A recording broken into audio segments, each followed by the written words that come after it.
possible continuation of the war, and he's able to get the commercial ships to move on the Omani side of the Strait of Hormuz, now that everybody knows where the mines are and where the navigational paths, and those commercial ships are being protected by American Navy vessels, which means that he's now going to make sure they cannot close the Strait of Hormuz again. And that's why he's bombarding right now the shoreline and the ports and the islands that commandeer the closing of the Strait of Hormuz. So there was a tactical event that happened here with oil reservoirs being replenished and the market getting a break and him giving this MOU approach a chance.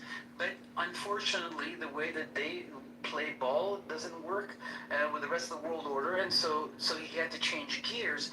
But what's consistent about the policy is this, that he's trying to submit them through force to fall into place in a regional order, and they simply do not accept this point of view because they don't see themselves in light of the Western world order. But how is it possible, Ali? This is not his first term, it's his second time he's been president of the United States, that he's just now suddenly, halfway through a second term, recognizing who he's dealing with. The art of the deal, he did not know this. I'll give him a pass. The first time he was elected, he came in not having had, he was a real estate developer. He didn't have to deal with global negotiations, but he had 4 years to understand this. Well, and the second question, hold on, the second question is, how could he not understand, having been advised by the Pentagon and the intelligence services? Yeah, they're two. Wait, let me ask the question before you answer it. How could he not have realized that the choke point on this, the one bargaining chip Iran had, was the Strait of Hormuz, and it comes as a surprise that they shut down the Strait of Hormuz, that with all these naval assets that the United States had in place prior to any military action, they did not take steps to ensure that Iran would not seize and close the Strait of Hormuz. How could he not have seen that? Okay, so I'll keep my answers short, but you asked a few complex questions here. So first of all, when it comes to theocracy, as someone who's been talking a lot about, the policies of the Islamic Republic based on their theology and eschatology and how it informs their politics, I have seen that that's very difficult for most people to understand.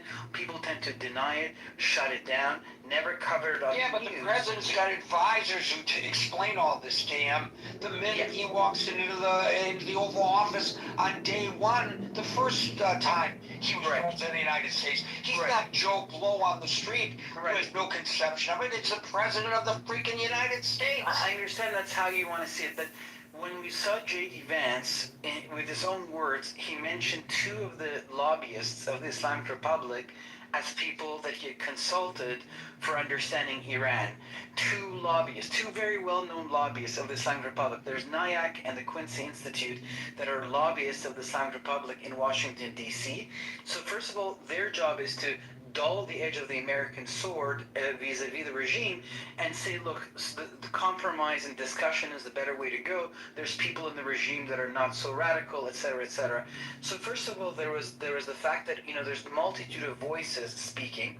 Second, even the voice that explains to him theocracy and he hears it, and let's say he gets it, he functions within a Western world order that ties his hands to completely reason politically from that point of view to the American people, to other world leaders, and to completely function from that point of view. This idea of secular materialism has so defined our structure that it ties our hands. Even when we get somebody, we can't act as though we get them because our system kind of, holds us back. So he's a little bit, constrained about with the way the system he works in. He gets different types of advice. I'm not sure that people understand it. I talk to very high-level people, including people that are in government, and the things they say to me about Iran or Qatar is I was talking to a member of parliament here a few weeks ago, and we were in a committee, and he leaned down towards me, and he said, "So let me get this straight. The Muslim Brotherhood, do they have like a CEO? Is there like a building?" And I didn't know what to Are say you to him. kidding me? No, this is where we are, because he's just a guy who got a job. He's not like a No, Andy, specialist. no, we are not. I know what door you coming in. Stop it. You are praising President United States. You giving him the credit he does not deserve, mister. In this situation, we lost, and that's the bottom line is. Don't make this kind. I know where you're coming from. I don't know what you're saying. Wait a minute. I know where the hell you're coming from. One more extra word, you praise this thing, I'm gonna knock you out of this room. I don't know what you're saying, sir. Your game is not working in here. I have no idea. Your what you're game talking does not work in here. Hear Okay. me out. So- If you don't understand, shut the hell up. Go down. Okay, so Gary, Jesus for Christ. your final question about the Strait of Hormuz. So to secure the Strait of Hormuz, Right. what was needed? But what we did is right. What we What? did to answer this question. What United States did is right. Well, For the United- benefit of Iran, as you say. I don't know what you're saying. The We're United not States- gaining anything. Why don't you understand that? This So the thing United- has been going on for a long time.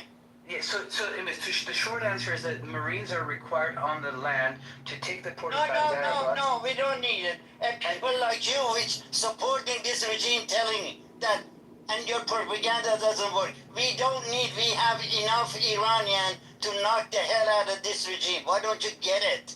Yeah, no, I get it, sir. I don't support the regime. I'm a very published author against the regime, sir. I have you're no not. idea what you're saying. No, you're not. You are. Many people like you telling us you are the supporter people and against this regime, but your action different. You come in. I don't know. You don't know me. I don't appreciate the things you're telling me. No, I don't need to know you. I understand. I You do need listen to know me. You do I need to listened know to me, you sir. long enough. I Okay, so- listened to you long so enough. the Don't American don't public didn't insult have my the- intelligence, mister. No, you're being slanderous, sir. The American public could not, accept the fact that America might enter into another war. So the Strait of Hormuz cannot be secured through naval or air alone. What they have, it's very mountainous. The port of Bandar Abbas, they have put guns everywhere, and you have to literally go with Marines. to So secure it there's no way that they could have seen through satellite imagery the laying of the mines, and there was no way they could have interdicted and stopped the laying of the mines without Marines on the ground, boots on the ground. So the mines, in order to remove the mines, they would have had to bring a No, lot I more. didn't say picks. removing the mines. Yeah. I said the laying of the mines. Was this a surprise to the Pentagon? Oh, you know what? We didn't think that they might lay the mines. That's impossible. I'm not in the You know that. Pentagon to know, if they're actually got satellite images watching 24/7 to know, hey, look, they're placing mines. Let's see where they're placing it. But I do know that once the battle started, in order to really open the Strait of Hormuz, the American public didn't have the stomach for the kind of military action that was required. I have to vehemently disagree with that, and you're obfuscating on the question. The question was, how could he not have predicted that this would be the outcome of what he was doing? How could it have been a surprise to him So that the he would first- set the Strait of Hormuz? Okay, so the first thing he did is that he said to the Lloyd's shipping company, which insures all the oil tankers, that withdrew their insurance right away and from the oil tankers and said, because the Strait of Hormuz has been, closed by the IRGC, we're not going to insure these ships. So he came in and said, fine, the United States will insure the insurance company. Right. Does that answer my question? You're talking No. about what he did after it became a fait accompli. My question to you is, how is it possible that this president, who you say is operating strategically, and you discussed the manner in which he was operating strategically, could not have predicted that the Strait of Hormuz would be closed. Right. Well, I mean, I don't have the answer obviously to that question, and also why didn't the Pentagon, war game it beforehand? Well, why do you ask that question? How do you know the Pentagon didn't war game it? He's the commander in chief. He has to tell them what to do and what not to do. I think I have a little bit. I know that it was a little bit of a crass challenge to you by Alan, but I have to show some sympathy to the position that Alan is articulating here. And what is that position? You're obfuscating on the question. Well, You're no, obfuscating on the question, and I'm not going to. I'm not sure I'm not going to ascribe reasons, but you're obviously extremely knowledgeable. May I even suggest an expert in what's going on with regard to this particular situation I in this think region, and yet you can't answer the question directly. because the question requires for me to have knowledge that I have no access to. How can I possibly Do know? you have access to understanding why he did all the other things that you complimented? With the passage of time, you can analyze policy. His policy has been consistent from before the 12-day Okay, but war. it's been reported, and you know it's been reported because you follow this very closely by reputable sources that the Pentagon and the CIA and the DIA and probably the Mossad, if not directly, at least indirectly, told the president, warned the president that the first thing that Iran would do is secure the Strait of Hormuz and stop shipping. If that had been prevented, he wouldn't have all this objection to the war, because you know, as well as I know, that the main reason Americans can't stomach this has nothing to do with the fact that we have military assets over there, because in the aggregate, there haven't been that many casualties, thank God. Yeah. The reason they can't stomach it is because they can't stomach the Karens that we all are, the price of fuel at the pump. No, that's true. So that could have been obviated in advance had they secured control of the Strait of Hormuz. And so I will ask you one more time, how could he not have seen that when his advisors have told him that that's exactly what the counter move would be by Iran? Okay, so I can only answer you in this way. After the Strait of Hormuz was compromised, I attended a lot of meetings by military people explaining to me how can they open the Strait of Hormuz back up again. Right. Again, what I learned. Again, you're off the stage. And what I so learned. We're going to move on. I didn't ask you how can we reopen the Strait of Hormuz. I've been clear, I think, 4 times, I believe, in asking the question, if it's so strategic what he was doing, as you suggest, and that's a fair argument to be made, how could he not have anticipated that this would be the logical outcome of the move? And you didn't answer that. And I think I have to kind of understand Alan's point of view. There's got to be a reason why somebody who's knowledgeable on this issue can't answer the question directly. Just answer the question directly. It's not a question of whether I agree or disagree with your answer. I'm trying to understand that question, and I think you're in a position to explain it to us, but you're not. And so I become questioning as well motivation. Why don't you explain this to people when it's asked directly? I don't get it. But maybe you're thinking about running for office because none of those guys answer their questions asked directly either. Murad, followed by Emil. Well, Gary, let's get to the point.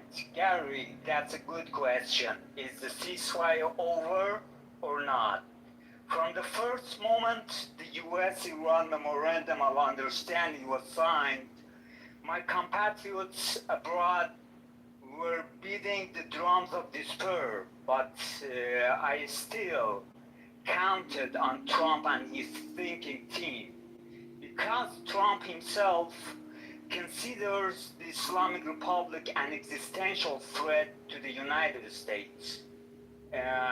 we can clearly see that they are seeking revenge and Trump's blood, and they are shouting this at the funeral of their bloodthirsty leader and planning for it. From the beginning of the war, I believe that this is a step-by-step war, and that the terrorist nature of IRGC would not tolerate any agreement. And if you see that the Strait of Hormuz has become so challenging, it is not, it is not because the US Navy does not have the power to open it, but because the time for the direct intervention of the Abraham Lincoln and Gerald Ford, for example, has not yet come. From now, I regret to announce that I see the Harg oil island as lost, and I foresee difficult and terrible days for my compatriots, including internet outages, as well as water and electricity outages, and unbridled inflation. But this is the price we must pay for freedom, Gary. Back to you. Now there was a direct analysis. Thank you, Murad. Amir, followed by David. Hi, Gary, Alan, Scott, everyone. Right. Okay, so I think Trump miscalculated at the start of the 40-day war. I mean, that's the first thing that I'm saying. They thought, both Trump and Netanyahu, thought that if they get rid of the top layer with a few IRGC commanders, then the whole thing's going to fall apart. But what we saw was the sort of matrix and management of not just the governance, but also in terms of the military, which managed to effectively hold its own and make the war into a 39-day war. But I think the objective of Trump hasn't changed. I actually agree with some of the stuff that Ali said. And his objective is still surrender Iran to accept the peace agreement on Trump's terms. Now, it didn't work at the outset. It didn't work after the 40-day war. I think he's going to buy his time, until the midterms are over. I mean, there may be some fireworks tonight and the days after, but the main objective is still surrender. I mean, it's a bit like the World War II. You know, you don't kill everybody. You kill most people, but you leave a few generals to sign the agreement. And I think that's what he's done with the likes of Balibov and Pezeshkian and so on. But as I said before, regarding the agreement, with regards to the question, it was bound to fail. I mean, the first clause was a non-starter, especially when Iran doesn't have to stop supporting Hezbollah, but Israel had to stop firing to Lebanon. I mean, that's just for the birds, Yari. But an MOU is not a deal, though. That's like an agenda, like you set up for business. I don't understand how people don't understand basic English, that we speak one at a time and we do not interrupt one another on the stage, and we wait for our turn, and being told that if you interrupt again you'll be removed from the stage, it could come as no surprise that you just were. Go ahead, Amir. So, I mean, on the other hand, I think Israel's agenda is quite clear too. Hezbollah must be disarmed, which I think is well on its way, with coordination with Lebanese army and the backing of US. Hamas has now effectively relinquished its hold on Gaza in terms of the governance and handing the governance over. But going back to those are important factors, because you need to deal with the proxies good and proper before you actually and the Iraqi proxies, as Ali mentioned, about the seizing of the funds and so on. So you have to deal with these proxies before you actually concentrate on Iran itself in order to come to some sort of agreement, which effectively means surrender, which effectively means the end of Islamic Republic, basically. But in the way that Trump sort of has figured it in his head, I think he's well aware of the nature of the beast, as it were. He knows, how radical these guys are. I'm sure his advisors will have told him. But he doesn't want to destroy the country. He doesn't want 30 million people on the go, in terms of leaving the country. I mean, if he starts hitting the infrastructure like the power plant and so on, if you can't pump water to the second floor of your apartment, then it's going to happen what happened in Syria. 1/3 of the population effectively walked out of the country. So he's quite correctly, in my view, is trying to avoid that. But going back to the agreement, I think the agreement is a non-starter. It's actually similar to the Minsk agreement, Gary, between Russia and Ukraine, and that, and this one is bound to sort of go the same kind of defunct way. If you remember, it failed because inherently they had conflicting interpretation and of the agreement, and they were fundamentally incompatible goals, between Russia and Ukraine. Ukraine viewed the deal as a way to sort of restore its sovereignty, but Russia viewed it as a mechanism to exert control over Ukraine. It's a similar thing here. I mean, Iran is buying time. Iran is actually hoping to kick US out of Middle East. That is the objective. That is why they're pushing every time. And they actually think that goal is achievable, believe it or not. I mean, it's a crazy thought, because if they achieve that, then you can forget US as being a superpower, and Iran will definitely become a regional power and be able to impose its will on just about everybody, not just the Strait of Hormuz. It will, and the war with Israel will definitely be on the horizon, and I'm talking about the major war, in which Israel could easily use nukes, and this is how serious it would be. But again, back on the, I'm sorry, I'm talking too much. If I'm talking too much, let me know, Gary. Maybe I just end it here, and maybe I just say a few words later. Sure. Thank you for that, Amir. Folks, I want to just make a personal plug before we go on any further. I wrote a very heartful piece in my Substack because somebody, and it was the last person in the world that I would ever expect this from, said there's got to be a reason why people hate the Jews. Said that right to my face. And I answered this person in a Substack piece that I wrote just before we went to air here. So if you go back up to the main chat, you will see, if you scroll back a little bit, a link that I put in about half an hour before we started. I think I put that link in at just before we started, maybe even. Within the hour before we started our discussion here. And I appreciate it if you would read it. It's very short. Comment. And, I appreciate if more people would subscribe to my Substack. It's a free subscription. It's obviously an issue that's very personal to me. But the interaction, I think, is reflective of an influence that's being perpetrated on a lot of people.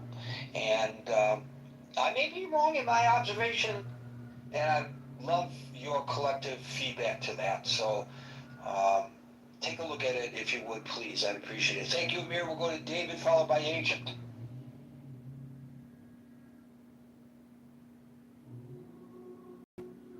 Okay, sorry, Gary. Very spirited debate today. I appreciate a lot of the comments, a lot of the analysis and insights. Gary, it just was reported today that Iran has threatened to destroy or go after oil installations if the United States continues its bombing.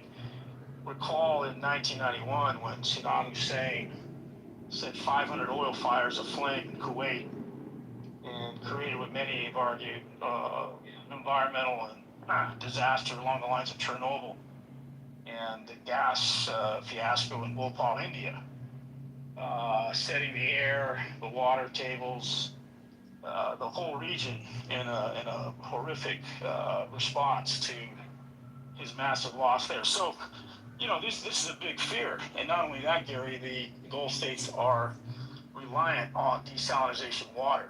90% of their potable water is derived from these critical infrastructures, and they only have, I believe, a 2-day supply if, in fact, those get attacked. And this would force the region into a massive humanitarian crisis. So Iran holds these cards through extortion, by any means necessary to retain their leverage over these negotiations over what they perceive as their winning hand, if you will. And Trump continues to bluster into these realities, not fully taking stock as to how serious this all is. And of course, he's trying to be cagey with the midterms.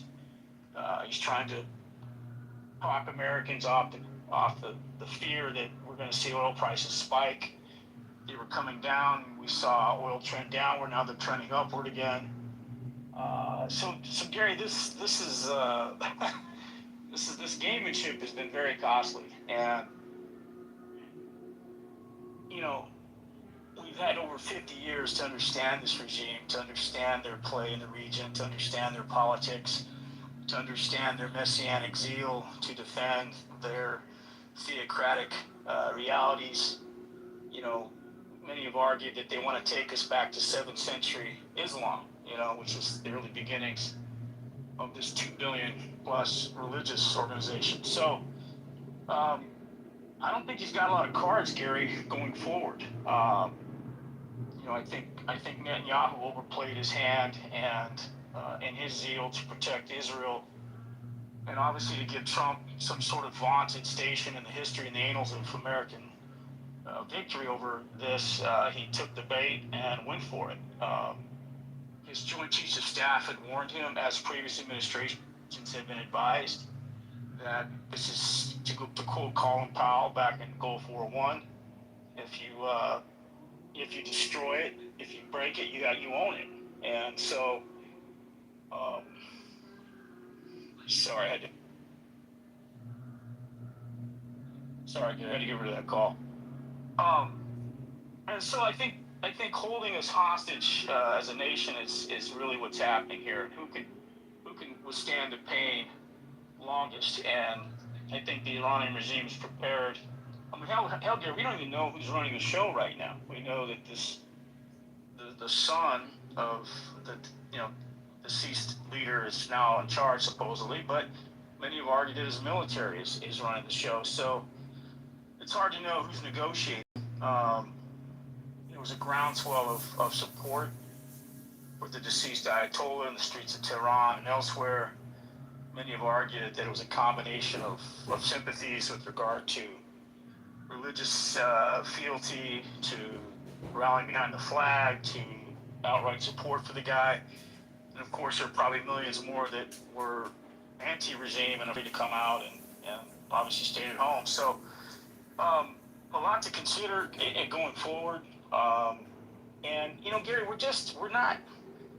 at the mercy of a president who doesn't articulate his message as well. On the one hand, he's calling them scum.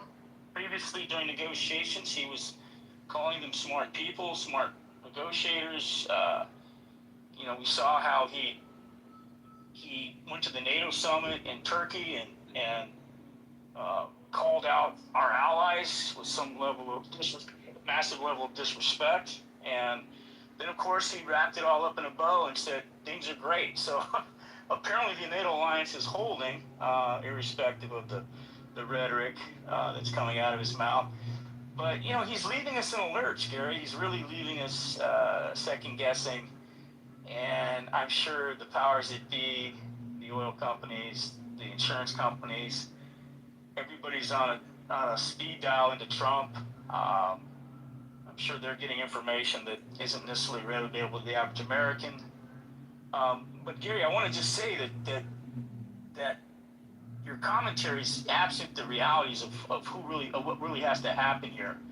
I think the nations around the world, as smart as they are, having their own levels of, particularly NATO, having their own level of cadre of specialists and diplomats and experts in the field of geopolitics, understand the cost, the heavy burden that has to be lifted to take out the regime. And we're sort of dancing around the fact that young men, young women are going to have to risk their lives to try to attempt to take this regime out.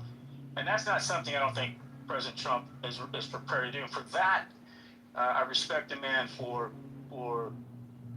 cautiously navigating these dangerous waters with regard to the lives of our men and women. And at some point, we may have to pull the trigger on that front. But unless the rest of the world who benefits from cheap oil prices, from stability, are also willing to put their men and women on the line, I don't think we go it alone. And I'll land there. Well, it's hard to get NATO to embrace, or any of our other allies to embrace this action, no matter how serious they believe it ought to be, when you have a president who is consistently attacking NATO. Why would they form a coalition of the willing?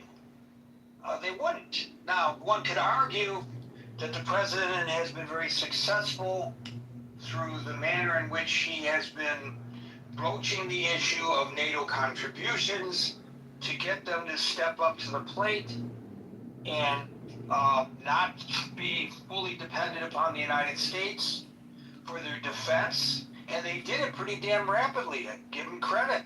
And they're doing it now very rapidly. And we saw that at the NATO summit.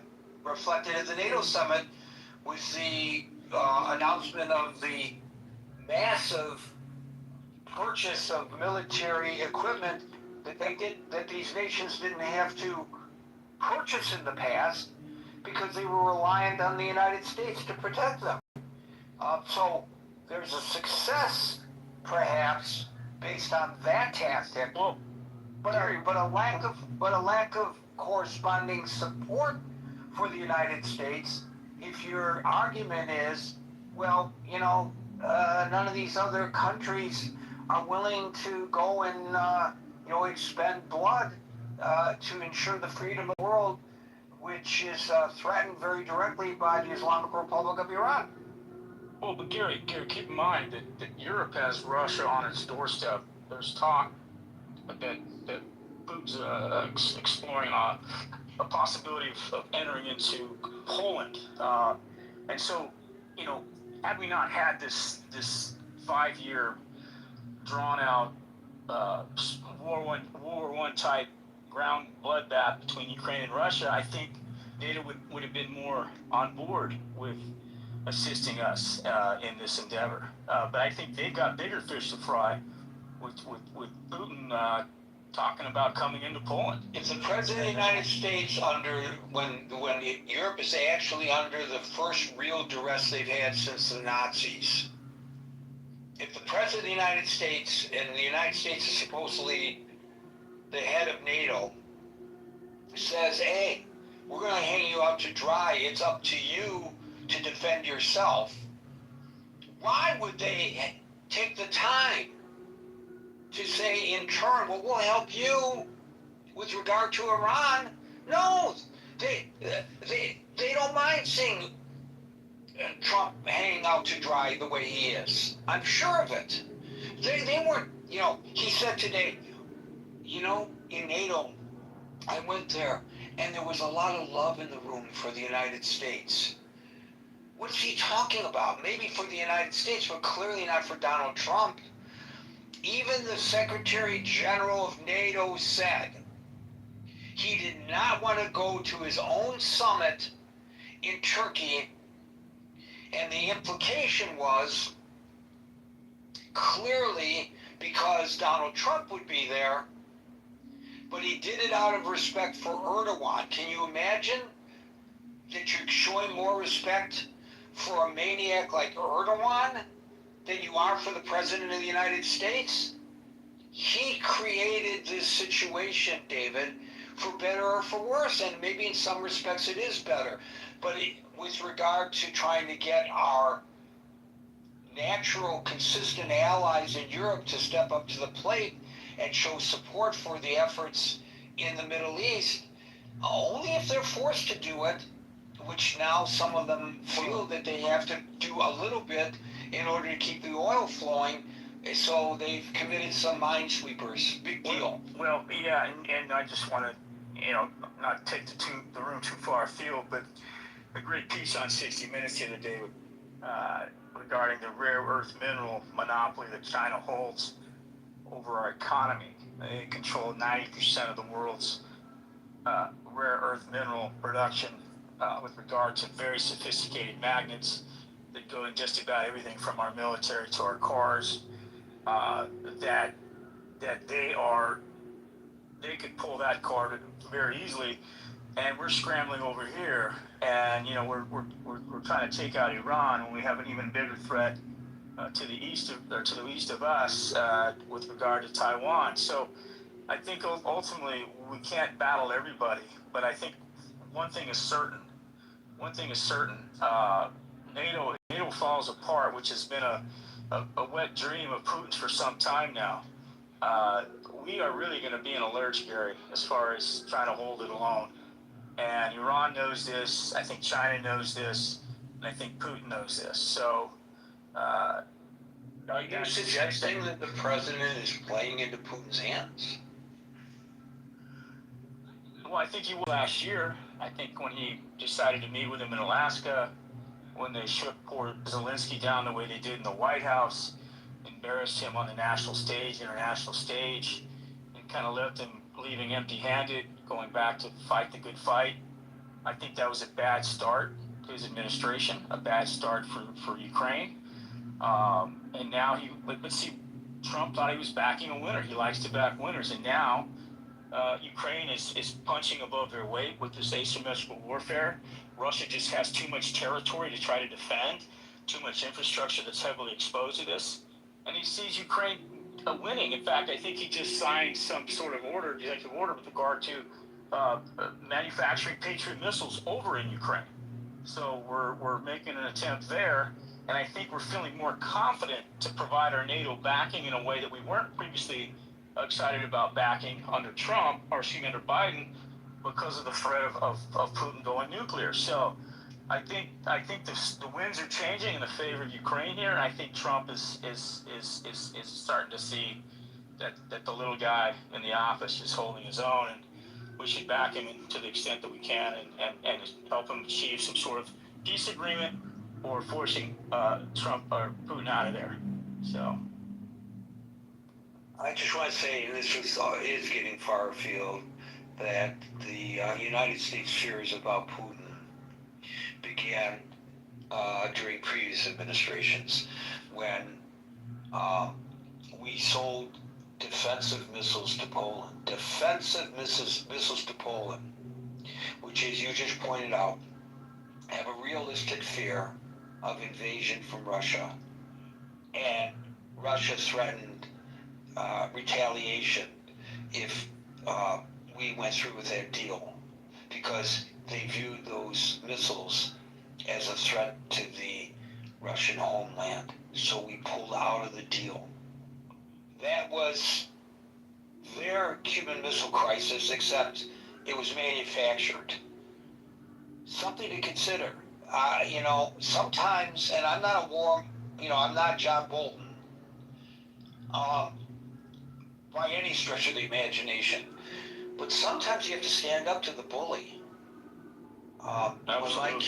When my children were kids, and by the way, this went against school policy,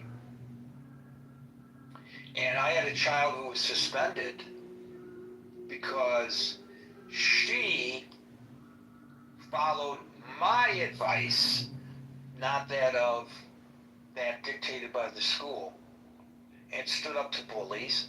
And my son previously stood up in another school to bullies against the policy. Sometimes you have to do that. And by the way, when my daughter got suspended, I rewarded her for it. What terrible parenting by me. You, what? You rewarded your child for getting suspended from school? We're going to have to call social services on you. David, followed by Daniel. I suppose it's me, right? David spoke. If your name is David, yes. The other David just finished. The other David just finished, yes. This one, okay. Thank you for, it's good to be back in your room. Earlier you asked a question from a gentleman that either avoided answering or didn't know the answer, and that's like, why did you? He knew the answer, he just obfuscated. He didn't want to answer. He's a very knowledgeable individual. I acknowledge that about him. That's why I asked him the question. But yes, it wasn't that he didn't know, I'm sure. You might want to repeat the question really quick, because I have my own answer, just in case. Well, I asked him how was it that the president did not anticipate that the logical response to by Iran to the actions by the United States would be to close the Strait of Hormuz. Okay, my answer is he was aware of it, and there was a cost and benefit, and that was a decision that was made based on that. I explain why. The policy of the United States, the 4 or 5 decades of the sanctions and threats and all that, was a dead end. It was a self-reinforcing cycle of coercion and resistance. The politics of containment, sanctions, and military pressure weakened Islamic Republic, but it failed to give a result. And the reason was that the Islamic Republic, first of all, when it came to economy, created an economy of resistance instead of economy of development. By that I mean just the basics that the country needs, and that's basically it. And Khomeini, the former leader, all the time, every year discussed that and brought up that that's the plan, the resistance economy. Resistance economy circumvented the sanctions, and there's like 2 economies in the world: the economy of the underground economy, where there's drugs, there's weapons, there's human trafficking, there's drug, and all that, and just resorted to that. And it's a very successful economy too, if you go that way. And that's what they did. And also all the oil that they were still, no matter what, to China, etc., they were selling, even at discount, but it just comes out of the ground, and then it's free. And created their own leverage and also the proxies, etc. And this 4 or 5 decades, they didn't get it.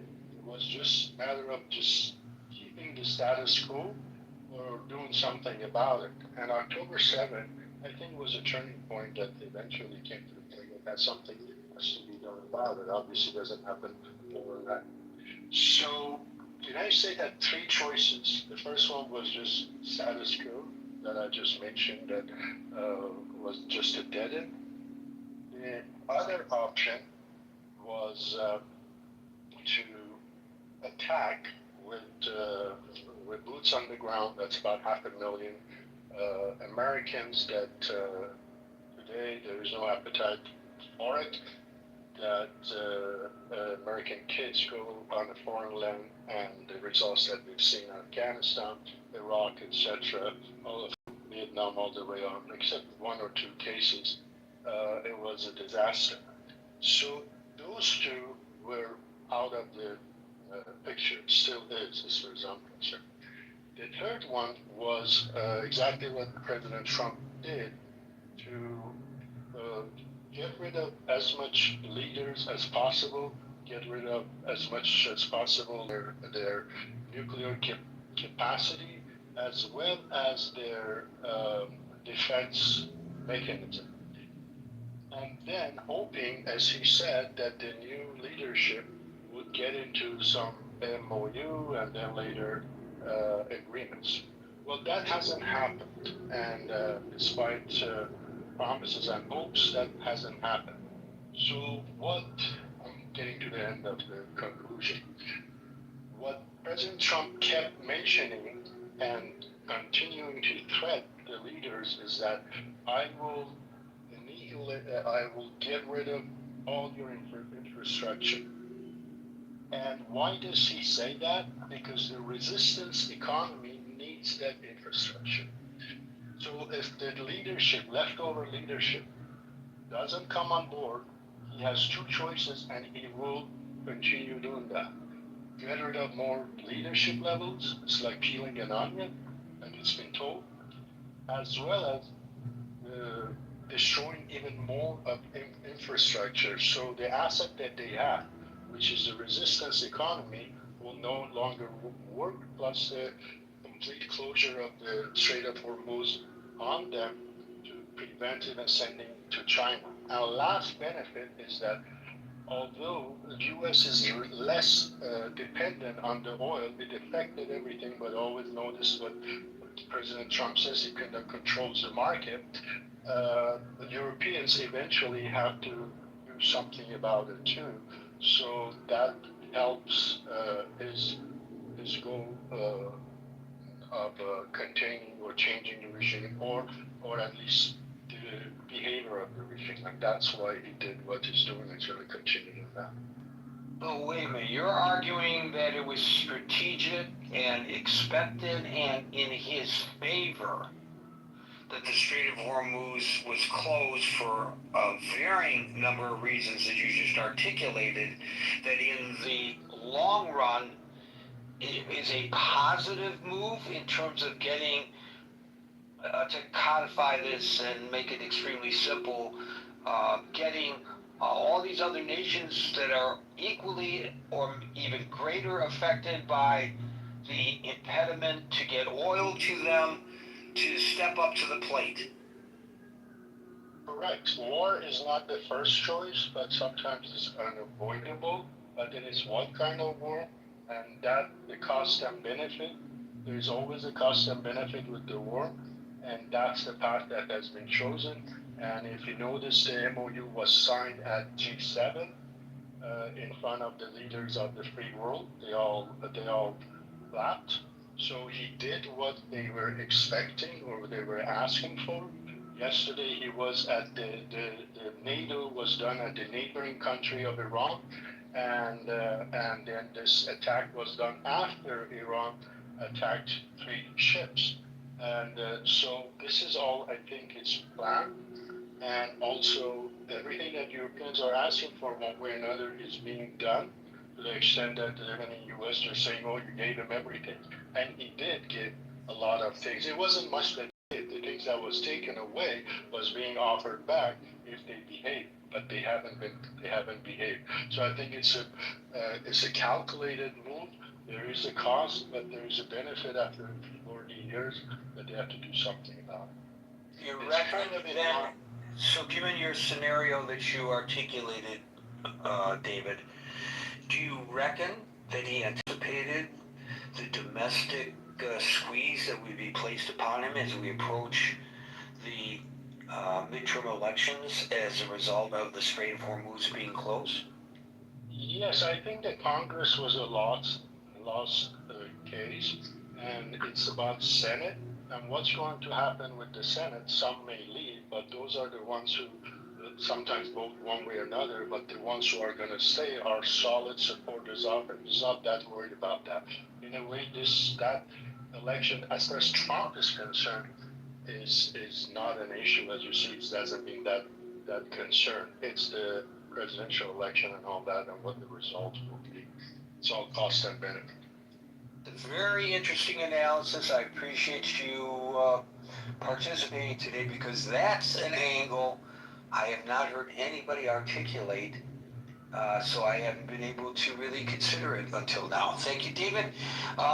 Just before I get to Daniel, I want to say there are folks whose hands have been up. I have not ignored you. I've invited all of you to the stage repeatedly, and either you don't see it or you aren't getting the invite to the stage because of some kind of a clubhouse issue. And I think that in at least one case, Les actually left the room and came back and tried again, and that didn't seem to work.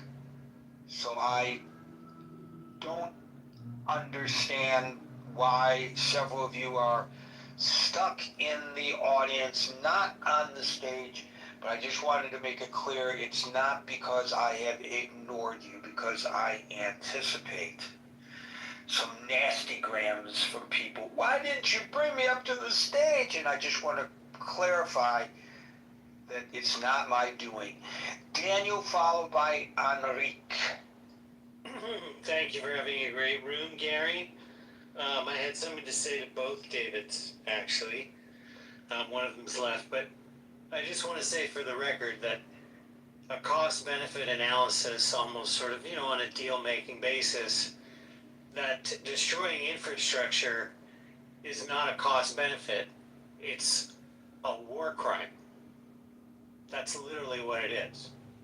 And I think that it is interesting that this whole Iran episode showed off to the world what I happen to know was already going on because I do business with people in Ukraine, that Ukraine had developed this whole industry of modern warfare that now all the Gulf states are bringing experts in from Ukraine to show them, how to defend themselves against Iran. So it's risen since we were talking about Ukraine turning the tide before when the other David was here. I just wanted to support that I think very much even before they started taking back land, Ukraine started turning more than 6 months ago. But as far as what I'd like to say about the idea that there's strategy, I think the idea of the second David, that there's some long-term strategy here, would take a pretty big bet. But the idea we have to talk about it as a long-term strategy means we recognize that in the short term, it's harming the entire world. That's a fact.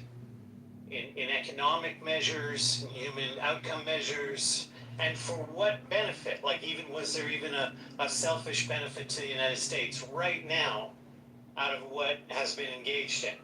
Never mind if you even remove the cost of blood and treasure as well. What has actually been accomplished that you didn't already have with the Obama deal, which took a couple of years and a whole administration, to get to that level, and that had the agreement of a bunch of countries, not just America, let's not forget, where Trump is complaining on the world stage that he has no support because he has no idea what it is to build an international set of relations. Those are a threat to him. He's only interested in the individual authoritarians he can deal with, because he can't apparently, I'm just looking at it objectively, ever seem to create real coalition. So as far as the Iran thing is concerned, I'll just land my plane on this thought, which is including Ukraine, including Russia going into Ukraine, including America trying to take out Iran, which has made it stronger economically and in every way. Since 1900, I'm going to ask you, since 1900, is there any case we can point to where the aggressor has really won anything? I can't find it. I guess one would have to define what is winning, And what's an aggressor too, right? Yeah, I guess, and what's an aggressor too? That's a difficult one to. Yeah, I think perhaps you're saying when it comes to wars that hasn't occurred. I don't know whether that's true or not. I can't. I'm not qualified to answer that question. I think it is a question all of us can explore, especially with the tools, as to whether there is any truth to this conversation that in the modern world the aggressor does not win predominantly, whether it's America and Vietnam, whether it's Russia and Afghanistan, whether it's exactly what's happened in Iran now, where America, in my observation, in every measure you can measure a value, America has harmed itself in this war with Iran. And clearly a lot of people, believe that's true at least as well. And so where is the scenario? Obviously, we know what happened in World War II with the aggressor, right? Where has the aggressor won? Maybe the Falkland Islands? The British is about the only thing I can sort of point to. And my point about making this case is that where we win things for our respective countries is where we win in relationships and trade and all of that stuff, which comes after the war. I predict this also about Ukraine. Not only is it leading the world right now militarily in ingenuity and technology and demand around the world for the hottest product in military history in 1,000 years, but after the war is over, I can tell you myself for an hour about the amount of money that is lined up to go into Ukraine, and is some of it already spending money in rebuilding Ukraine, because humanity makes a lot of money rebuilding after the war. When we get past the war is where we make the money. That's what I'm going to say. Thank you, Daniel. Again, I know there are a lot of hands up, and more have come up. Everybody's been invited up to the stage. I don't know what's going on with Clubhouse today. One of the individuals who stuck with her hand up in the audience knows the folks who run this program, so I know we have a direct line of reporting this technical glitch to the powers that be, who of course want us to all enjoy the program. I'm not knocking them at all.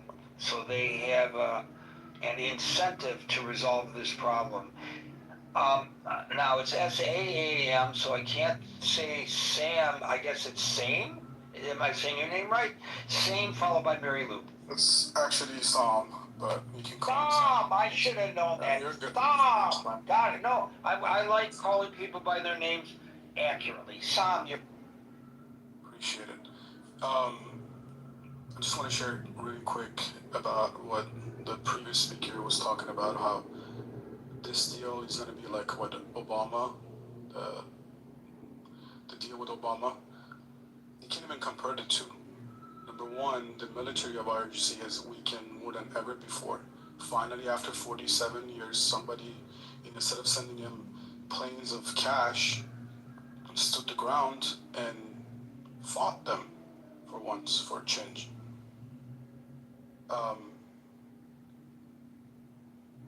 Anyways, so that's number one. And I think he's done so far, and this is not done yet. And you said ceasefire, the actually title of the room. It's a memorandum of understanding which they broke. IRGC did. They're the one who started this, right? And that cancels it, and no obligations whatsoever. So I think the war is back. So we don't know what's going to happen yet. Some people talk as if it's done, like this is it, we're out, everything's back to normal.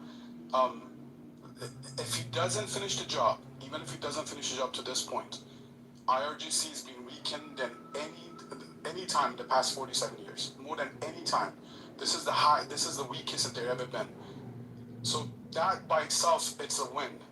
All their proxies have been destroyed, almost destroyed, or they make deals with Hezbollah and the whole Israel situation. So they're gone weakened, and that's all I was going to say. Appreciate it. Thank you. Thank you, Sam. And we'll go to Amir. Hey Gary, I actually came up to test this idea that you wouldn't accept the invitation. But now that I'm up, I'll just say just a couple of words about the MOU. You've heard this old story about a guy in Kentucky who sells his horse for $100. Well, you may have heard it. And they go to him and they say, well, why did you sell your horse for $100? And he says, well, my horse was lame, he was worthless. So they go to the buyer and they say to him, you poor bugger, you bought a lame horse. And the guy says, actually, the horse is fine. He has a nail in his leg. When I remove the nail, he'll be just fine. So they go back to the seller and say, you idiot, you sold the horse. This horse is fine. It's limping because of a nail in his foot. And the guy says, actually, the horse is lame. I put a nail in his foot so that the buyer would think it's limping because of the nail. So they go back to the buyer and they say, you've been had, mate. The horse is actually lame. The dude put a nail in his foot to fool you. And the buyer says, well, my $100 bill was fake anyway. So that's the moral of the story, if you ask me, for this signed MOU between US and Iran. Well, the president, before the United States attacked Iran following the attack on the shipping, the president called the ceasefire a waste of time. I mean, how are we supposed to judge what the hell is going on? And you're probably right. Everybody is holding counterfeit bills in their hands. And it's all one flim-flam artist dealing with another flim-flam artist. And who suffers? Okay, Gary expresses his frustration in the critical thinking forum, but that's not real suffering. The people who are suffering through all this are the people of Iran primarily and the people of Israel. They're suffering as a result of this inconsistency, this whirlwind. I don't have opportunity right now, for obvious reasons, to talk to anybody in Iran. I actually, as Alan can attest, there was a time when I had direct communications with people in Iran. I cannot reinstate them now. I have some indirect information that I'm getting, but not direct. But I am getting a lot of direct information from the people of Israel. This is taking a psychological toll on the people of Israel, all of this. They have no idea where they stand. I think the people of Iran and the people of Israel both were, in general, very happy when the United States, thanks to President Trump, took decisive action with regard to this terroristic regime in Iran. There was a unification there of the populaces. It was that proper, is it populaces or is it populi when you talk about two populaces? I don't know, but you get what I'm saying. There was a unification there. And now there's nothing but confusion, Amir. Yeah, I 100%. I think everybody is suffering. There's no doubt about it. And the people in Israel and the people in Iran are suffering much more than the people suffer at the pump in the Western world, if you like. But I think this was on the horizon. I think it was inevitable. There was a timeline that this would be happening. If it had happened sooner, it would have been better, rather than sort of appeasing, which as Obama did, with tons of cash. If it was done earlier, then it would have been easier. But the nature of the beast is now what we're facing, and I think it needs to be dealt with. I actually think that Iran is somewhat snookered here, more so than anyone else. You cannot help Hezbollah. Israel and Lebanon are squeezing Hezbollah dry of weapons and resources and destroying underground tunnels. And they're sort of stopping Iran's support, which was through flights delivering funds and weapons. That corridor through Israel, through Syria is now completely blocked by land and by air.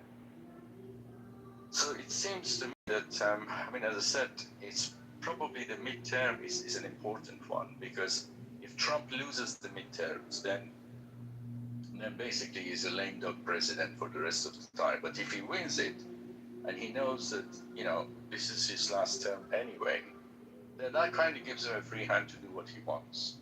And I think we need to judge him after the midterm and not with what's been going on up to now, which is effectively buying time and trying to sort of manage the market, to control the price of oil and everything else. So that's what's happening at the moment. But don't forget on the last point, don't forget the huge struggle, the internal fighting that's going on in Iran. And this is going to peak as we move towards September, because the fighting is really over just about everything, and the Pezeshkian, Ghalibaf, and Iraqi team are effectively marginalized at the moment, unless someone like Ghalibaf does a sort of a mini coup d'état and gets hold of the system overall, and then makes a deal with Trump. This is going to sort of push Iran towards an internal collapse, which is going to be much easier to deal with in the eyes of Trump after the midterm. And that's my summary of it. Amir, I want to throw another thing into this one bit of information that heretofore hasn't been discussed. Seymour Hersh has written today, and he gets the nail on the head a lot, and sometimes he misses. But what he reports today is, and I'm going to quote him directly, the U.S. and Israeli intelligence communities have recently learned that Iran's supposedly existential threat to Israel and the West, its underground supply of partially enriched uranium, has degraded while in underground storage. 2 of the 3 Iranian nuclear storage depots at Fordo and Isfahan are hot. That is, filled with radioactivity from what clearly has been significant degradation of the storage containers Iran had used for the keep saving of Iran's hope. This is a mistake in editing on his part. Hope of, I think he started to write keeping and then changed it to saving. The saving of Iran's hope of eventually upgrading the stored material to weapons level and becoming another player in the nuclear world. I've been told by sources close to U.S. and Israeli intelligence that a recent inspection of the underground storage areas led to the death of at least 2 Iranian technicians. They may have been members of the Iranian military who were exposed to high levels of radioactivity. Again, I don't know the veracity of this, but I don't think he just, is writing a novel, so he believes that what he is writing is accurate. They may be in worse shape, the regime that is, than we had anticipated before. I think that is the case. I mean, I'm not a nuclear physicist, so I couldn't make comment on the degradation of the nuclear material. But if that is the case, I don't think, even if that is the case, that's going to be enough for Netanyahu and Trump to be satisfied. They need to get hold of that material, one way or the other, whether it's decaying or not. They need to close the enrichment facilities, because that obviously opens the path for developing this material in the future. So those 2 are non-negotiable, and they need someone in charge to be able to have a deal with that. And once you take those 2 out of the equation, you've effectively got rid of what we know Islamic Republic as, because then the main card, the winning card, is out of their hand, effectively. If this information is accurate, then main card only is out of their hand, to use your phraseology, if people are aware of it. Right? So if people are not aware of this information, if it's accurate. It doesn't even matter whether they really have the nuclear capabilities. If people think they do, they still have the upper hand. I think. Something to consider. Thanks, Amir. We'll see how far we get with the last two on the stage because we have 6 minutes remaining. Spira, followed by Daniel. You hear me? Yeah, and again, my apologies to those who could not get up on stage. I've invited you repeatedly. It's not your fault or mine. Spira, you're. Thanks so much. Now, I would like to bring perhaps a different perspective about this war, if I may. I don't think this war with Iran is about oil trade or deals as we've been hearing, lately. I believe this is related to like the Islamic expansion into the West. And I say this because the threat of Islamic radicals in mainly, sponsored by Iran and other caliphates. If you look at into the past, that has been the case. And I also do think it's a mistake for us to go to Turkey and try to, convince them to make deals with us at this point, because I believe they are supporting Iran all the way. And so I think there's some concerns there. And I heard about, the efforts that the United States and Israel made on trying to put an end to the Iranian nuclear program the way we've seen it happen. It's not over yet because we do need to recover those uranium at that level that they have. And I don't know what happened to that, if we were able to get it. But anyways, it's still there under their territory. But here we are worrying and putting a lot of efforts to neutralize this Iranian program, nuclear program. But we are not concerning right now with what's happening in England and France, which are two nuclear powers, where there's a lot of people, radicals, that are also running for office there. And I keep imagining what would be a world with those folks putting their hands around those nuclear codes, for the British nuclear codes and the French nuclear codes. Those are the two nuclear powers of Europe, where we're seeing what's happening in that scenario.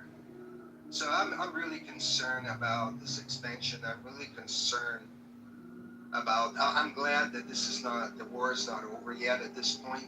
I think it's important that we continue, to push on this until this regime, it's over, and then we can, really support the Iranian people with what they deserve and bring their own way of selecting their leaders and so forth. But that's what I would like to bring is a different approach, different thoughts about why it is important not to stop now, why it is important to try to really, finish with this regime. I'm sure that if there is any remaining folks from this regime, they're gonna cross the border into Turkey.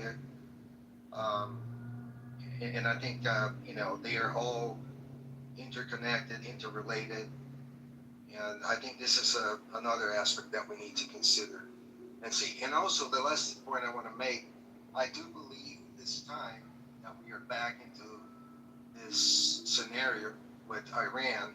I think there might be a possibility for a coalition with some Gulf states, which are like Saudi Arabia, maybe others, who are really concerned about what Iran capability is today. Well, the Canadians have been firing rockets into those countries, and ostensibly it's because those countries are hosting U.S. military bases, but they're not just targeting the U.S. military bases. They're targeting the civilian infrastructure of these countries Bahrain last night.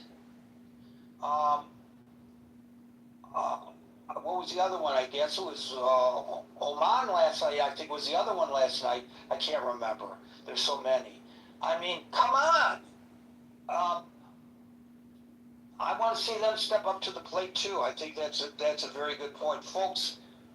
In the beginning of our dissertation today, or the beginning of our gathering today, I gave my opening salvo or my dissertation, in which I said, you know, this morning when I went to sleep, the president had just said the ceasefire is over. Then at 3 o'clock in the afternoon, New York time, when I woke up, I see that the president said the ceasefire continues and the negotiations continue. God knows whether that will change again during our time together today. Well, right now, ladies and gentlemen, the United States is conducting new strikes in Iran. Actions, ladies and gentlemen, speak louder than words. Folks, we're here at 5 o'clock New York time, Monday through Friday. So until 5 o'clock New York time tomorrow, for the next edition of the Critical Thinking Forum, everybody be safe, be well, and peace out.